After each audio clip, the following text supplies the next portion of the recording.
What's up guys, this is the Dan here, and today I'm going to be making a refining video walkthrough and guide. I've been getting a lot of people in game asking me for advice on how to refine, so rather than me explaining it a million times, I'm just going to demonstrate it. So I'm just going to be starting out with the PWI wiki for references of some of the guides and work others have written already, and then I'm going to be using my own game footage of how I refine and uh, how I do it. So here we've got some of the weapon refining bonuses or armor. Here's the refining levels. Obviously scales with the higher refine you have. And here's some of the orb charts, what you need to make certain orbs. And here's another orb chart. Um, and here's some of the refining rates that have been generally accepted. Um, I'll get back onto that when I get to my footage later. Here's a little bit about the rumors. People have noticed that he gives advice about land NPC, refining hours, crowded areas, and stuff like that. And here's just the rumored officer NPCs. And here's some of the a little chart I made of what you should bring or expect to use. And that's just basically what I use or have used as guidance, as what you need to have before you start. So in this video, this is actually a month old, but I've got two pieces of gear in my bag. I've already plus aided. And here's another piece of gear that I'm going to be demonstrating with on how to plus 8. Um, so a little bit before we get into how you do it is why you should do it.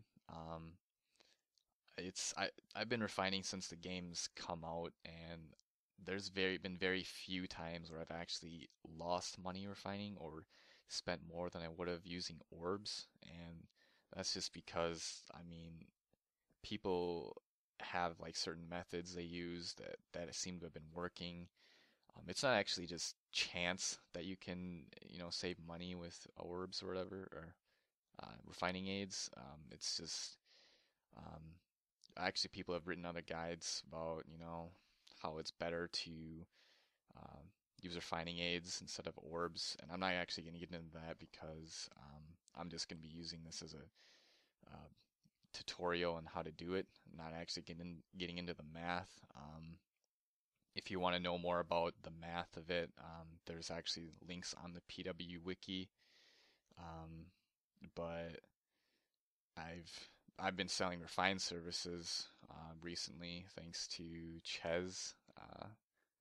I've actually been helping people refine for free in the past, and I guess with that idea, it's actually quite profitable. Yeah, I've probably helped 100 people with refined services, and I've maybe lost like money on 3 pieces of gear total, and those were all G16 weapons and plus 9 armors. That can be a bit tricky. Um, G16 weapons especially because those are 5 mirages each, and the regular weapons are 2 mirages each.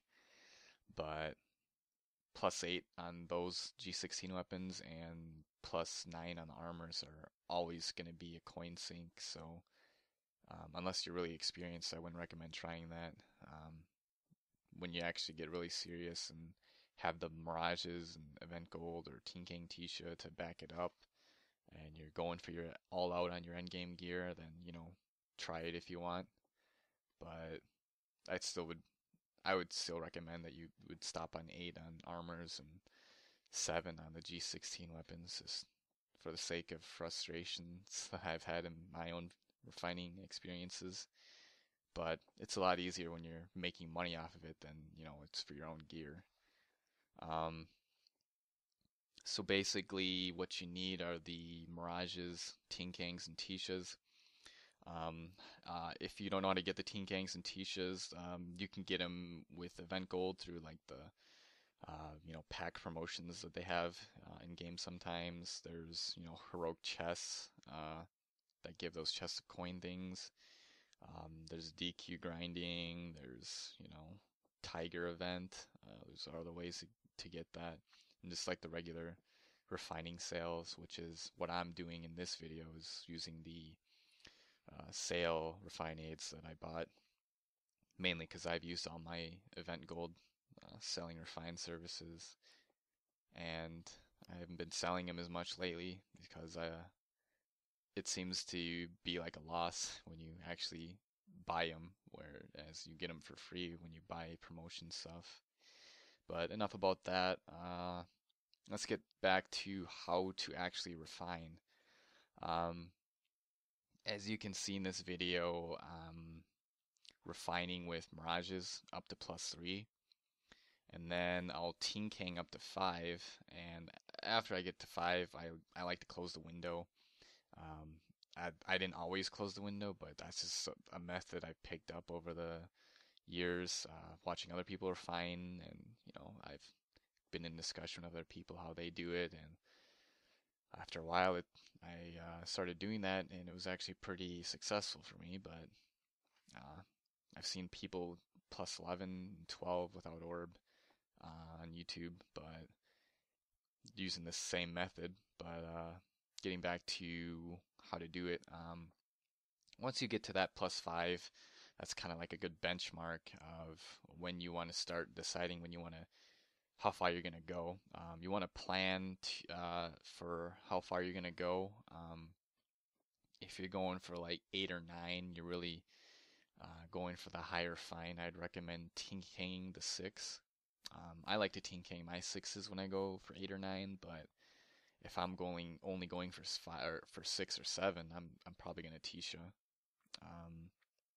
And that's just because when you go for the higher fines, you're either going to go all in or all out. So um, you're probably going to expect to have a lot of fails. So you might as well tinking it, knowing you've got nothing to lose. You got to go a lot farther than just that.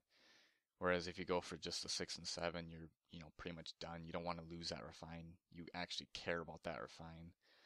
So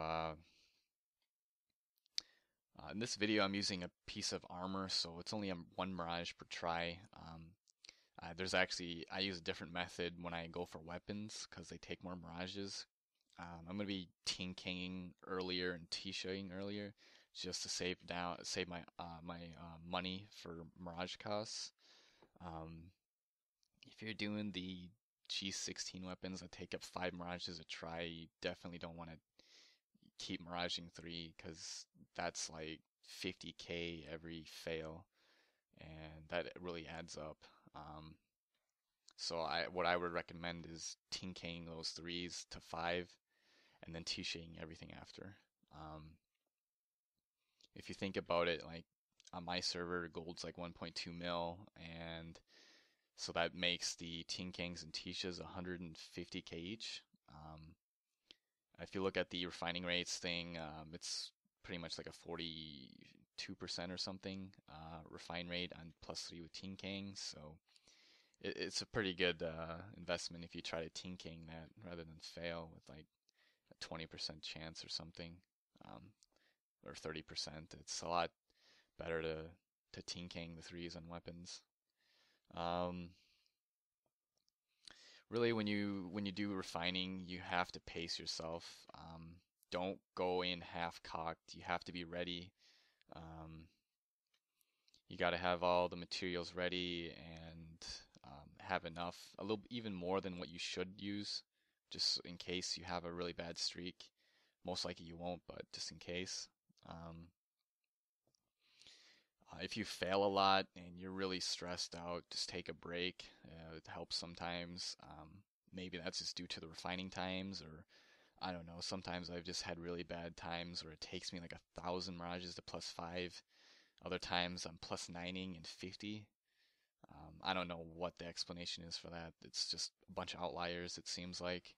Um, if it's just not working and it won't go past +3 or 4 or something, then that's probably a hint that you should take a break, unless you're really dedicated and don't want to give up just because you don't want to leave with less than what you started with, or you're in a hurry. That's the worst. You never want to refine in a hurry because you're probably going to spend a lot more because you want to get that refined quicker, and sometimes you're just going to have to put more money in to get the results faster. Um, Another thing that's come to mind that a lot of people ask me about is, does it really matter where you refine? A lot of people like to refine, have their own refining spots like Archosaur, like Thousand Streams, Plume, Dreamweaver, wherever. I like to refine in Plume because I've just had luck there and pretty good success with my refining there.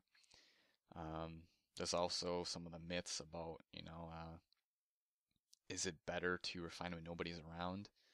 Um, while while I prefer to refine when nobody's around, just so I can concentrate more, I've never really been able to prove whether or not that affects your rate. But that's just something I've gotten used to. I like refining when no one's around. Maybe it's just a little paranoid about that, but um, it's been working for me, so I just keep doing that. Um, Another thing is the refine rates that I mentioned earlier. There's been some speculation about those not being the correct rates or, the most precise rates or whatever.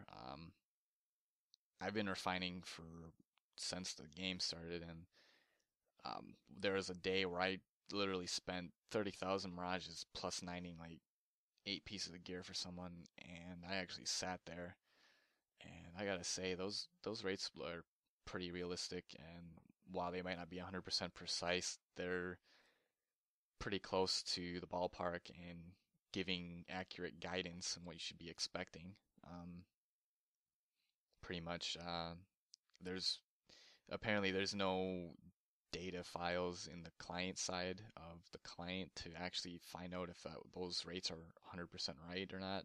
Those are all like hardwired in onto the server's information, but those seem to be pretty reliable in their rates. Another thing here is that there are the rumored refining land NPCs that I brought up earlier. There's like a little myth that Duke Black talks about for his certain land NPCs you should refine at for higher rates. Um, I've actually personally tried this. I had some luck, but it wasn't consistent luck. It wasn't really repeatable, so I really don't recommend that you should try using land NPCs. Maybe if you're going for the plus 11s, I actually plus 11 like 5 pieces of gear, like one ocean each at Immolation Camp, but for the most part, it doesn't seem like it's made any difference. Maybe that was just my own luck. Take it for what it with a grain of salt. Um, uh, for that, another thing you want to look out for is what you're spending on the refining. Always compare your results with what the orb cost would have been, and that's just a good way to benchmark what your if your strategy is working, or your luck is good, or what kind of technique is working for you. Always compare your results to see what you're saving every time.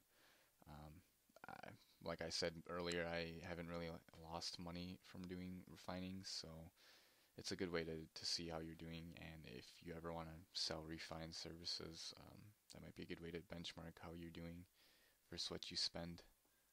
Um, so anyway, a little recap of this video. You always want to be prepared, have the materials ready, all the Tinkangs and Tishas. You want to have enough so that, you always have more than what you expect to spend, so in case you do run out, you don't just have to give up and leave with less than what you started with. So just a little challenge out there. If you found this guide useful, or if you've listened to this guide, I want you to post your results on the comment section of the video. Just post your results, what you spent, and what your total costs were, and what it would have cost you with orbs. I've already made a guide on my forum, and a lot of people found it useful and posted their results. I want to see you guys post your results. But anyways, if you guys found this video helpful, hit that like and favorite button. It helps me grow my channel. Good luck refining, guys, and I'll talk to you guys later.